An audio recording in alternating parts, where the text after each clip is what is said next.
let's talk about the hidden minefields of life. These are the things out there that we're going to talk about how to avoid. Avoid these hidden traps. And what these hidden traps do, these are the things. Have you noticed that not everybody, in fact, just a few of the people who start out wanting to do something, getting in shape, learning a language, starting a business or whatever, very few make it, become financially independent, have a great family, even raise great kids or whatever. What happens? Well, there are hidden traps out there. And what these do, these hidden traps are out there and they wind up destroying. But then on the other hand, you look out there, some people make it through. So how can you make it through? Let's frame the issue a little different. Let's say you're here, you're at point A. Now what you want to do is move through here and get over to point B. This is what you want, whatever it is. But to go through this thing, there are traps, and you don't know what they are. So how can you navigate through? Well, you can. See what this is? This is step C. This is the way, this is the thing you've got to traverse. But the problem is, there are all of these little hidden explosives, and they're randomly placed. Little bombs.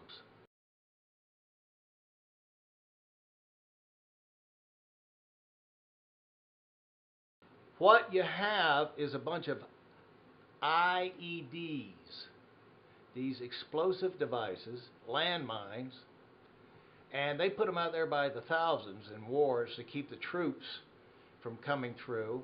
And how are you going to do it? How are you going to make your way through? Because you trip one of these, and then bam, it's over. These are not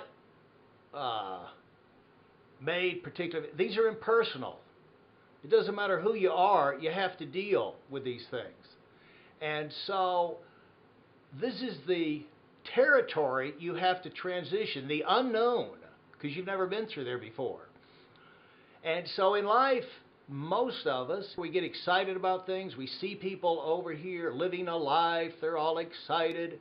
They've got this, that, and the other. They say, wow, man, if I could get over to here, if I could be doing that, that's something I'm excited about. That's a life I want. That's an activity I want. That's friends, an environment that I want to be in, a place I want to live in. How do I get there? See, that's where you get into this unknown area. So there are things you can do. You don't have to give up. You don't have to just blind. The people who don't get some help, but they don't put some attention to it, are just like the people who go to Las Vegas and say, hey, I want to make $1 million at the craps table or the blackjack table or whatever. Play cards, win $1 million. Saw somebody do that on TV, and they sit down there uneducated, unplanned, and then bam, there goes the money, and you're one of the people that they have to put in a limo and drive back to the airport and get you out of LA because you are broke. Because you didn't plan, you didn't think. It was great, you wanted to move forward, but you did not look out for yourself. So what can you do? Let's go and talk about how you can get across to the other side. Well, one thing you could do is you can get a guide. You got to get past this stupid thing about, well, I'm going to figure it out myself. Well, yeah, figure it out yourself. Trial and error is the best teacher. Unfortunately, tuition is high. You're going to get blown up 40 times before you find the right way across the field. The other thing you can do is you can get tools. See, if you get a guide, over here is your goal. Here's where you start.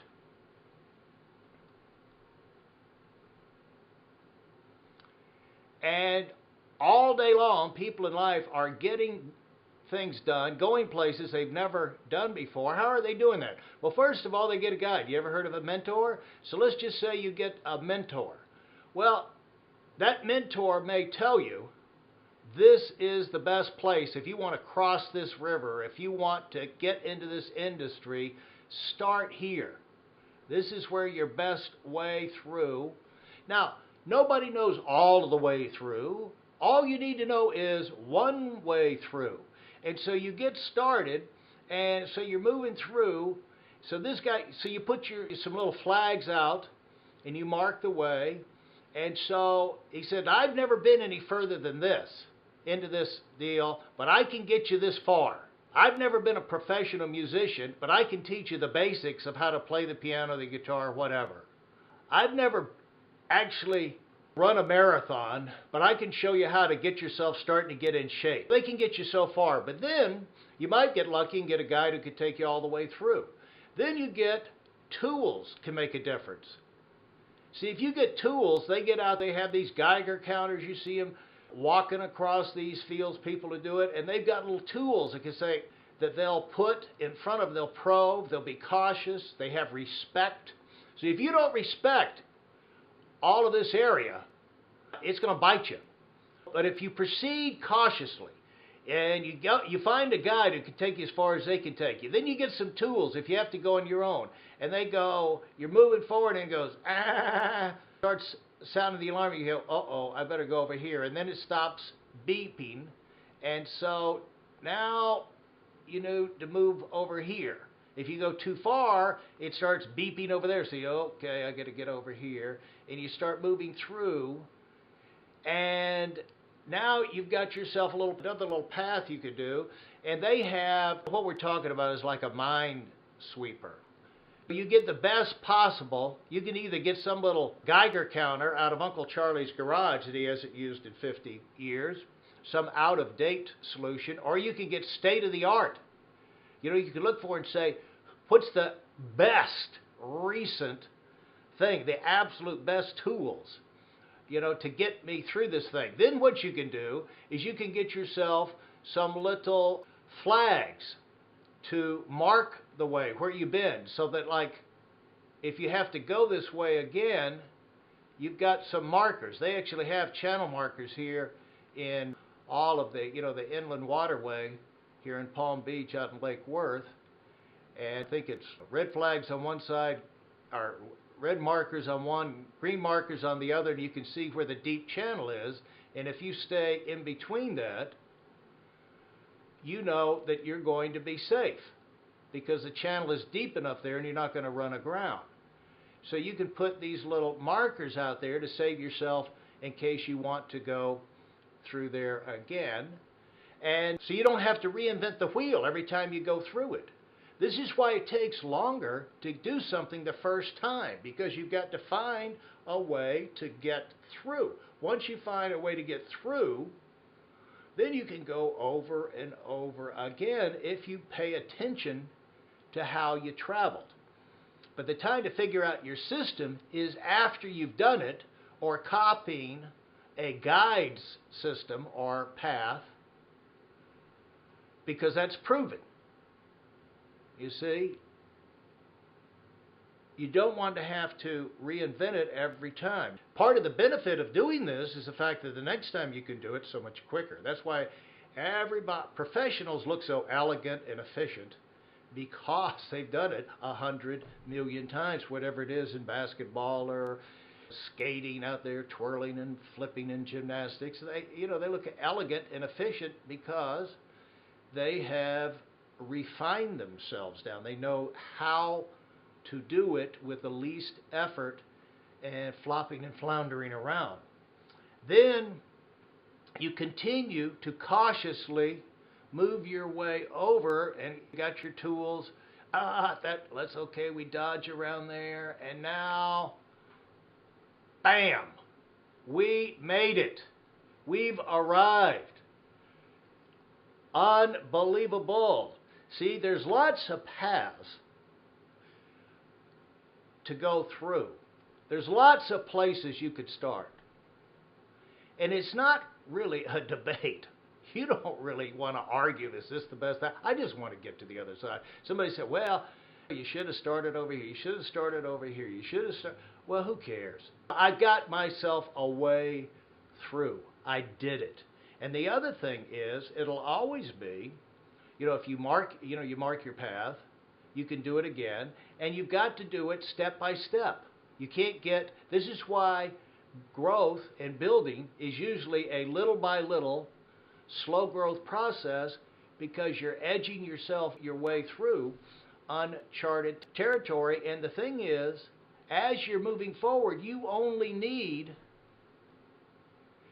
to get overwhelmed. You don't need to get in here like this and say, like you're starting to run a marathon, and 1 mile into it, you say, oh, no, I got another 25 something miles, I'll never do it. You can't think of that. You just keep yourself looking at the next light pole up there, the next little marker, keep your head down, and keep on moving.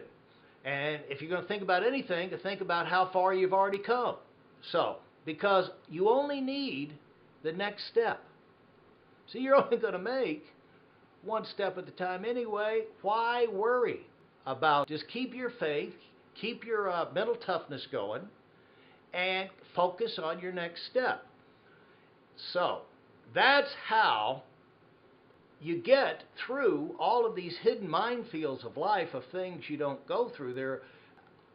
When you think about it, this is how you've got to get through all of the things in life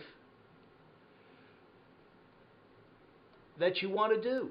You're growing, you're stimulated, you're moving forward, you're always going to be in a situation of having to learn something you don't know how to do. And so as soon as you can get clear on how you solve problems, how you make it through the unknown, the quicker you can have the confidence to attack these barriers in your life. That's a quick look at navigating the minefields, but now once you get that concept down, the next one we'll talk about how you can use that same approach to building a team, growing your family, building your life, and how it's the key to how you keep on moving through life, and no matter what you run into, and where you can do exciting things once you have confidence in yourself to solve problems.